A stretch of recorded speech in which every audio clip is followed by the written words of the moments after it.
Greetings, people of Earth. Welcome back. My name is Jax. Sorry if this sounds a little bit weird. You're currently up on the corner of my Jeep, and I have this little guy hanging out on my leg.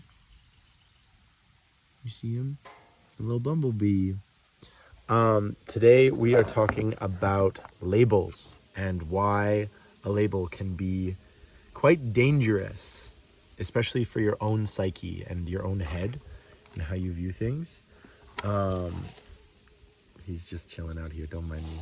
Okay, so we all have stuff, right? We all have diagnoses of all kinds of things. I was diagnosed with ADD, ADHD. I'm on the autism spectrum. I have a bunch of this stuff. I have a learning disability. I have dyslexia.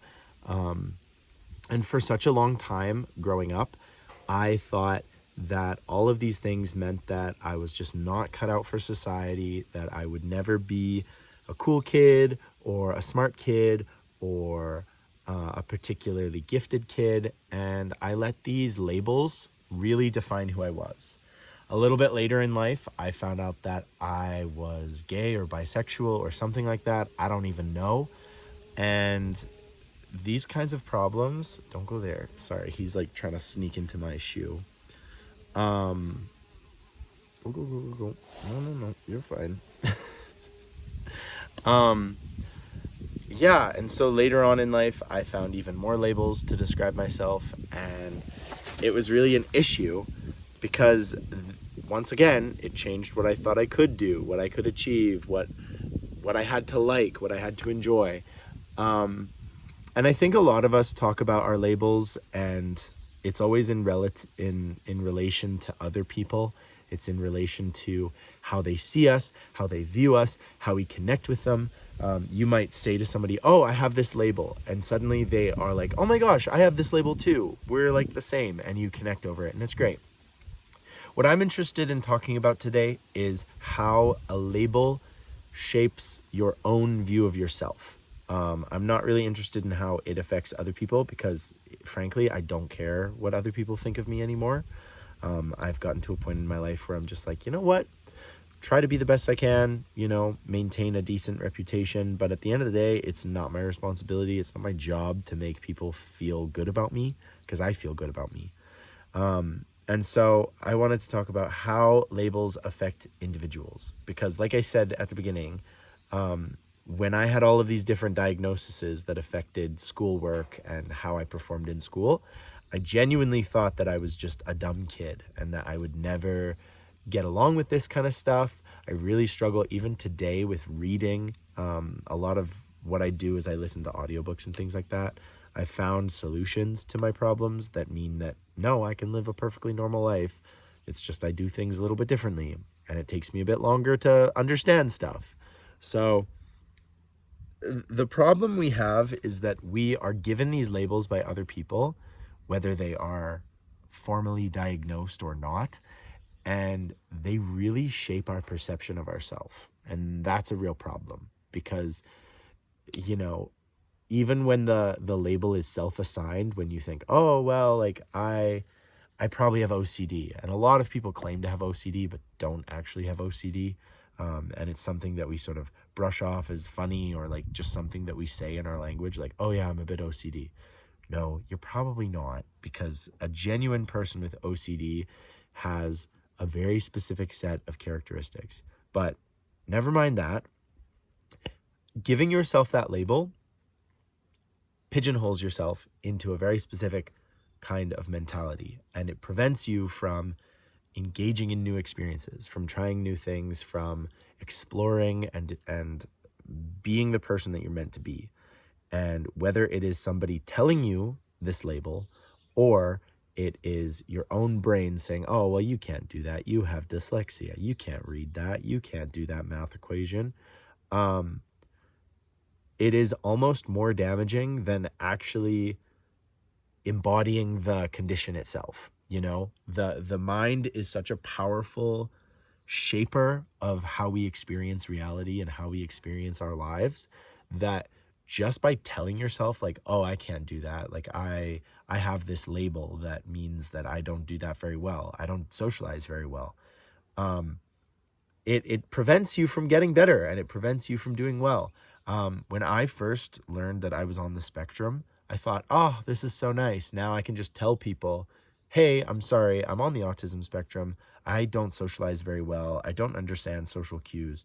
And it's perfect. That means I won't have to try hard anymore.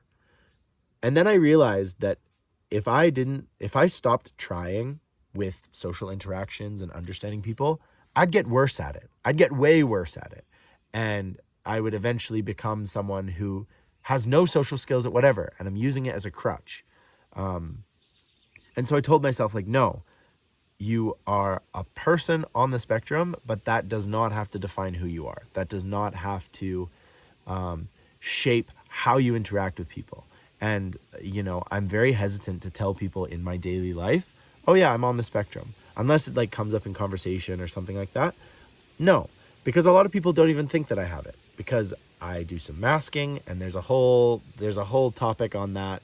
But essentially, I want to be me, and I don't want to be wearing a diagnosis around my neck and saying, oh yeah, sorry, like, just so you know, like, I have this thing, and so if I do anything, no, I'm not changing my perception of myself. And if someone wants to point out like, oh, you're really bad at social interactions, okay, cool, you're not going to change how I feel about myself, and I'm not going to let it be some kind of crutch or something that defines who I am. There's a million different things that define who I am as a person, and that is one of the least interesting things out there. It's also the same with when I came out as gay or bisexual at first. I thought that meant that I really had to define myself like that, and I had to just consume LGBT TV shows, movies, music. I thought it was supposed to change me in some fundamental way, or I was supposed to like look at myself differently. And I decided, no, I want to be who I am. I don't want to be, some label, whether someone's calling me it or whether I'm calling it myself. And I think when we call ourselves these things, it's far more detrimental than if someone else had called us. There's that saying about, if you talked to your friends the same way your brain talked to you, or like the little voice in your head talks to you, you wouldn't have any friends. It's the same kind of thing. Your brain is so powerful and so intrusive, and it's there all the time, and it's always thinking, and it's always processing. At the end of the day, you can't let it shape who you are.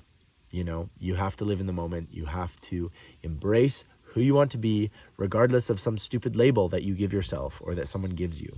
You can't let it be the sole defining characteristic of your life, because that is not a healthy way to live. It's not an enjoyable way to live.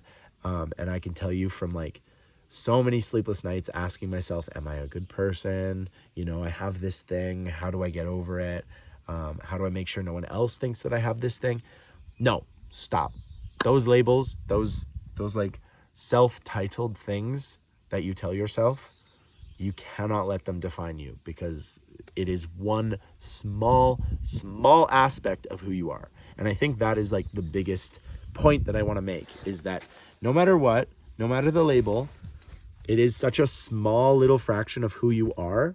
It might change the way that you perceive the world or interact with the world in a small way, but letting it define you in some intense way is never the answer. On social media, everybody is pigeonholed into like 2 or 3 strong categories.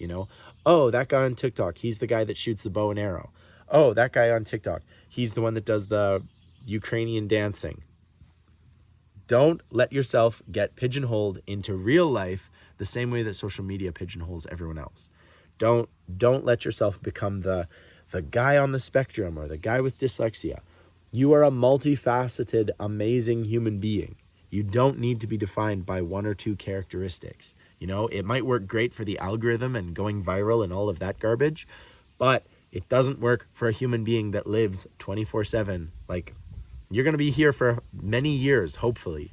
And to let yourself be defined by something, whether it's in your head or other people saying it to you, is a wild and crazy thing that you can't let happen. So don't let your label wear you. You know, if you want to use your label to identify other people that have like-minded or similar experiences, great. But at the end of the day, don't view yourself as just one label, you know? Ideally, you would view yourself as just who you are, not just by a bunch of labels given to you by a psychiatrist or given to you by yourself, you know? It's not healthy, it's not good, and social media seems to make it worse. So that's my 2 cents. I hope you agree with me. You're welcome to not agree with me, obviously, but I do think that these labels can often do a lot more harm than good. So there you go. Let me know what you think. And as always, I will talk to you guys tomorrow.